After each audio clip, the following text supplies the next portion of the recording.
నమస్కారం సిటీ వార్తలకు స్వాగతం. పోస్టల్ బ్యాలెట్ వినియోగంలో ఉద్యోగులు ఎన్నికల రిటర్నింగ్ అధికారుల మధ్య సమన్వయ లోపం గందరగోళంకు దారితీస్తుంది. ఓటు హక్కు ఎక్కడ ఉందో అక్కడే పోస్టల్ బ్యాలెట్ వినియోగించుకోవాలని కొంతమంది చెబుతుండగా ఏ ప్రాంతంలో ఉద్యోగం చేస్తున్నారో అక్కడ పోస్టల్ బ్యాలెట్ వాడుకోవాలని ఆర్వోలు సూచిస్తున్నారు. దీంతో ఏం చేయాలో అర్థం కాని పరిస్థితి పోస్టల్ బ్యాలెట్ అర్హత పొందిన ఉద్యోగులు ఉన్నారు. గడువు పూర్తి కాకముందే అధికారులు చర్యలు తీసుకుంటే తాము ఓటు వేసే అవకాశం ఉంటుందని కోరుతున్నారు. ఇప్పుడు మరి మాది వెస్ట్ ఓటు ఉంది, పనిచేసేది పెదకూరుపాడు నియోజకవర్గం దగ్గర అసెంబ్లీ కాన్స్టిట్యున్సీ. మరి ఇప్పుడు ఓటు అక్కడ వేయాలా ఇక్కడ వేయాలా? వీళ్ళేమో అక్కడికి వెళ్ళిపోయింది మీ పోస్టల్ బ్యాలెట్ ఇక్కడ వేయడానికి లేదు అంటున్నారు. మరి అక్కడ ఆల్రెడీ మా వాళ్ళు వేస్తున్న వాళ్ళేమో మీ ఆర్ఓ ఎవరికైతే ఇచ్చారో అక్కడికే వెళ్ళాలి మీరు అంటున్నారు. అది ఏ క్లారిటీ అన్నది ఇప్పుడైతే రాలేదు. ఈరోజు 5వ తారీఖు, రేపు ఒక్కరోజు గ్యాప్ ఉంది. ఎల్లుండి కల్లా మళ్ళీ పోస్టల్ బ్యాలెట్ ఓటింగ్ అయిపోతుంది. రేపు కూడా క్లారిటీ రాలేదనుకోండి, మేము పోస్టల్ బ్యాలెట్ వేయకుండా అయిపోతుంది మాది. మరి ప్రజాస్వామ్యంలో ఓటు వేసుకోకుండా ఉండడం అంటే పోస్టల్ బ్యాలెట్ అది ఎంత ఇది చదువుకున్న వాళ్ళమై కూడాను మేము పోస్టల్ బ్యాలెట్ వేసుకోలేకపోయామంటే అది ప్రాబ్లం కదా. దానికి ఒక క్లారిటీ ఇస్తే బాగుంటుంది. మంగళగిరిలోని ఎకో పార్క్ ను నారా బ్రాహ్మణి సందర్శించారు. వాకర్స్ తో ముఖాముఖి నిర్వహించారు. పార్క్ నిర్వహణకు ప్రభుత్వ సహకారం లేదని, తామే నిధులు వెచ్చిస్తున్నట్లు బ్రాహ్మణి దృష్టికి వాకర్స్ అసోసియేషన్ ప్రతినిధులు తీసుకెళ్లారు. దీనిపై స్పందించిన ఆమె కూటమి ప్రభుత్వం అధికారంలోకి రాగానే ఎకో పార్క్ అభివృద్ధితో పాటు ఇతర సమస్యలను తప్పకుండా పరిష్కరిస్తామని హామీ ఇచ్చారు.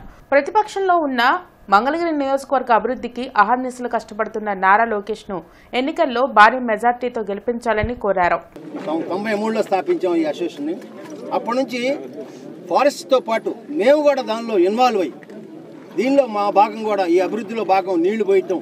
ఆ రోజు వాటర్ కూడా లేదు. వాటర్ లేనప్పుడు ట్యాంకర్ ద్వారా నీళ్లు తెప్పించుకొని మనిషికి 50 బకెట్లు పోయాలి అని చెప్పేసి పెట్టుకొని రమ్ములు పెట్టుకొని అన్నింటినీ బ్రతికించాం. ఎంతో కొంత మేము షెడ్ వేసుకొని సమావేశాలు నిర్వహించడానికి ఒక షెడ్ ఇవ్వాల్సిన కోరుతున్నాం. మీరు కంపల్సరీగా వీటన్నిటినీ మాకు నెరవేర్చే విధంగా మీరు స్టెప్ తీసుకుంటారని కోరుతూ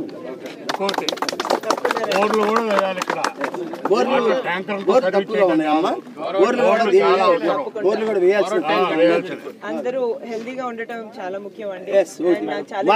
మాకు ఇది వరం తల్లి, ఇది మాకు వరం తల్లి. తప్పకుండా మనందరికీ వరం, మన పిల్లలు కూడా వరం. మంగళగిరికి వరం. నేను ఈ రోజు పొద్దున చూస్తున్నాను. సండే నాడు కూడా చాలా మంది పిల్లలు వచ్చి ఇక్కడ క్లాసెస్ చేస్తున్నారు. చాలా హ్యాపీగా ఉంది. ఛాన్స్ దొరికితే దివాంశ్ కూడా తీసుకొచ్చేదాన్ని.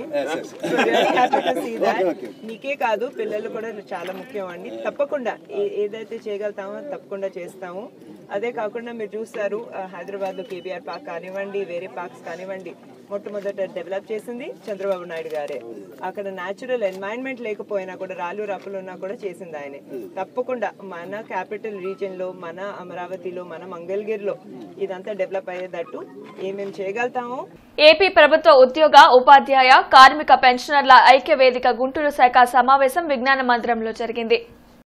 ఈ కార్యక్రమంలో ఐక్యవేదిక చైర్మన్ కేఆర్ సూర్యనారాయణతో పాటు ఇతర నాయకులు పాల్గొన్నారు. ఉద్యోగ, ఉపాధ్యాయ, కార్మిక పెన్షన్లు ఎదుర్కొంటున్న సమస్యలపై చర్చించారు.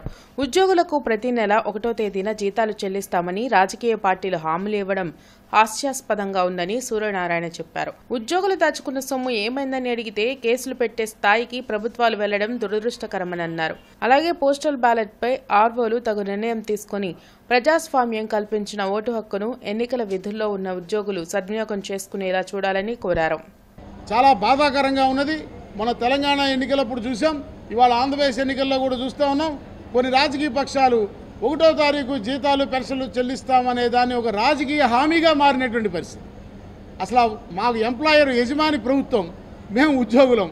మా యజమాని మాకు 1వ తారీఖు జీతం ఇవ్వటం legal constitutional obligation on the part of the government. ఏ ప్రభుత్వం ఉన్నా ఆ ప్రభుత్వం మీద ఉండేటువంటి రాజ్యాంగబద్ధమైన బాధ్యత, ఆ యజమాని మీద ఉండే బాధ్యత తన ఉద్యోగికి తన జీతం చెల్లించడం.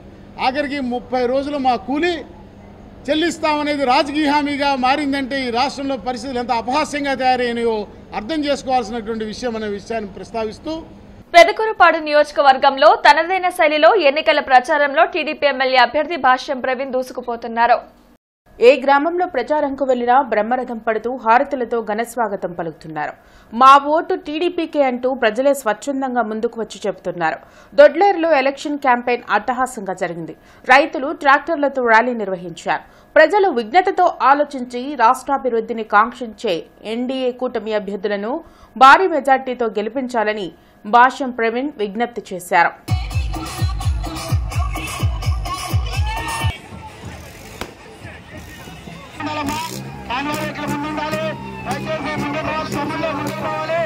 కార్యకర్తలకి నాయకులకి అందరికీ నా యొక్క కృతజ్ఞతలు, హృదయపూర్వక కృతజ్ఞతలు.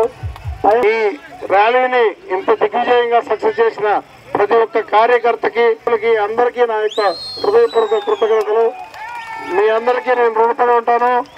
దేశ సంపదను కార్పొరేటర్ శక్తులకు దోచిపెట్టి మత విద్వేషాలను రెచ్చగొడుతున్న బీజేపీ కూటమిని ఎన్నికల్లో ఓడించాల్సిన అవసరం ఉందని భారత్ బచావో ఆర్గనైజేషన్ ప్రతినిధులు అన్నారు. కొత్తపేటలోని మల్లలింగం భవన్లో డాక్టర్ గోపీనాథ్, భాస్కర్రావు, సీతామహాలక్ష్మి తదితరులు మీడియాతో మాట్లాడారు. గత 10 ఏళ్లలో ప్రజాస్వామ్యం పూర్తిగా కూని అయిందని, అన్ని రంగాలు తిరోగమనంలో ఉన్నాయని తెలిపారు. ఇండియా కూటమి అభ్యర్థుల విజయాన్ని కాంక్షిస్తూ దేశవ్యాప్తంగా తాము ఎన్నికల ప్రచారం నిర్వహిస్తున్నట్లు వివరించారు. ఈ దేశంలో అనేక మతాల, అనేక విశ్వాసాల ప్రజలు సహజీవనం చేస్తున్నారు.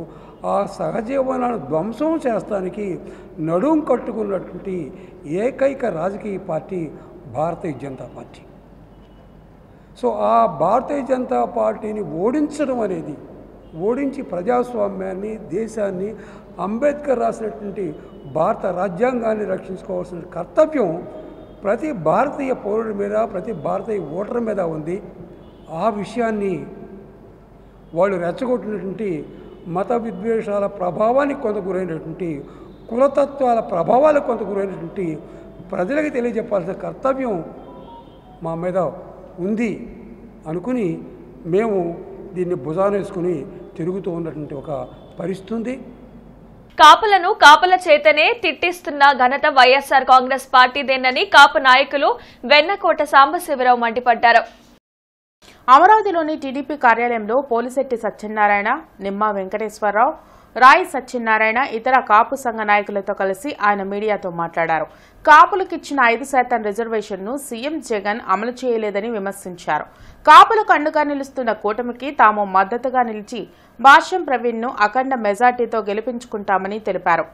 ఉమ్మడి అభ్యర్థి అయినటువంటి భాష్యం ప్రవీణ్ గారిని అఖండ మెజార్టీతో గెలిపించాలని నా తోటి కాపు సోదరులు ఈ రాష్ట్రంలో ఎక్కడున్నా కూడా ప్రతి వాళ్ళు తెలుగుదేశానికి, జనసేన, బీజేపీ ఉమ్మడి అభ్యర్థులను గెలిపించాలి.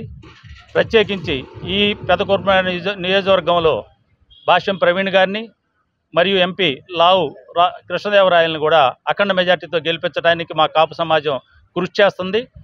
కాపులకి ఎంత అన్యాయం చేసిన నంబూరి శంకర్రావు రాజకీయ జీవితం ఈ ఎలక్షన్తోనే ముగిసిపోతుందని మేము ముఖ్యంగా హెచ్చరిస్తూ, జీవితంలో ఎటువంటి తప్పుడు పనులు చేయకుండా నిన్ను నమ్మి మేము ఇంత చేస్తే నువ్వు మాకేం చేసావు, మాపై అక్రమ కేసులు పెట్టావు, మా కులాన్ని అన్ని రకాలుగా అణగదొక్కి రాజకీయంగా 15 సంవత్సరాలు వెనక నెట్టిన శంకర్రావుకి తగిన బుద్ధి చెప్పే రోజులు ఈ 13వ తారీఖుతో ఆరంభమవుతుందని తెలియజేసుకుంటూ, గుంటూరు తూర్పు నియోజకవర్గంలో కాంగ్రెస్ పార్టీ ఘన విజయం సాధిస్తుందని ఆ పార్టీ ఎమ్మెల్యే అభ్యర్థి మస్తాన్ వలి ధీమా వ్యక్తం చేశారు. అలీనగర్లో నిర్వహించిన ఎన్నికల ప్రచారంలో పాల్గొన్న ఆయన ఇంటింటికి తిరిగి ఎన్నికల ప్రచారం చేశారు. ప్రజాస్వామ్యాన్ని పరిరక్షించుకోవాలంటే కాంగ్రెస్ పార్టీ అధికారంలోకి రావాలని తెలిపారు. గత 10 ఏళ్లలో గుంటూరు తూర్పు నియోజకవర్గంలో అభివృద్ధి కుంటుపడిందని మస్తాన్ వలి విమర్శించారు. అస్తం గుర్తన్నా కాంగ్రెస్ పార్టీకి ఓట్లేవన్నా సీతెన్నికల్లో దుష్మల మన కడక తెలియకనే అందరు గుర్తారు. నువ్వు పెట్టిన పొట్టు రోడ్డు నేనేసిందే ఆ రోజు నేను నిలబడ్డాను సరేనా. ఓరి కానీ పొట్టు కానీ గుడికి గుడికి కూడా దగ్గరుండి సాయం చేసి కొట్టాను. మా అస్తం గుర్తమ్మా కాంగ్రెస్ పార్టీకి ఓట్లేవాళ్ళ అస్తం గుర్తు, మా అస్తం గుర్తు.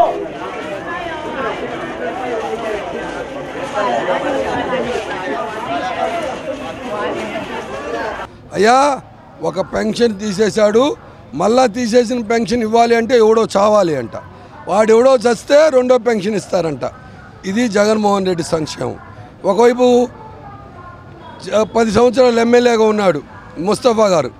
నేను నేరుగా అడిగా బ్రహ్మానంద రెడ్డి స్టేడియం దగ్గర ఇళ్లకు సంబంధించినటువంటి తీసేపోతే ఆ ఇళ్ల పక్షాన్ని నిలబడి పోరాటం చేసి ఆ ఇళ్లను కాపాడా. సన్న సందుల్లో కూడా వాళ్ళకి అండగా నిలబడి ఉన్నాం. ఈ ఏరియాలో క్రిస్టియన్ బెరల్ గ్రౌండ్ ఉంది. క్రిస్టియన్ బెరల్ గ్రౌండ్కి ఆధునీకరణ ప్రతి సంవత్సరం చేసేటటువంటి పరిస్థితి. ఇవాళ క్రైస్తవ సోదరులు చెప్పారు, అయ్యా ఈస్టర్ కానీ గుడ్ ఫ్రైడే కానీ ఏదైనా మా క్రైస్తవుల పండగ వస్తే మా ఇంటి బిడ్డగా మమ్మల్ని అందరినీ కూడా పిలిచి ఏం చేయాలి, చర్చిల దగ్గర ఏం చేయాలి, సమాధుల దగ్గర ఏం చేయాలి, ఏ రకంగా అభివృద్ధి సంక్షేమం కోసం దాన్ని శుభ్రం చేయాలి అనేటటువంటి అడిగేవాడు. 10 సంవత్సరాలు అడిగింది, 10 సంవత్సరాల నుంచి అడిగిన నాదుడు లేదని చెప్తా ఉంటారు. తూర్పులో మస్తాను వల్ల గెలవబోతున్నాడు అనేటటువంటి మాటని ఈ సందర్భం గుర్తు చేస్తా ఉన్నాను. దయచేసి మీ ద్వారాగా ఆ యొక్క మాటలు కాకుండా లౌకికవాదంతో అన్నదమ్ముల్లా కలిసి ఉందామని చెప్పి తెలియజేయడం జరిగింది. ఈ వార్త ఇంతటితో సమాప్తం. నమస్కారం.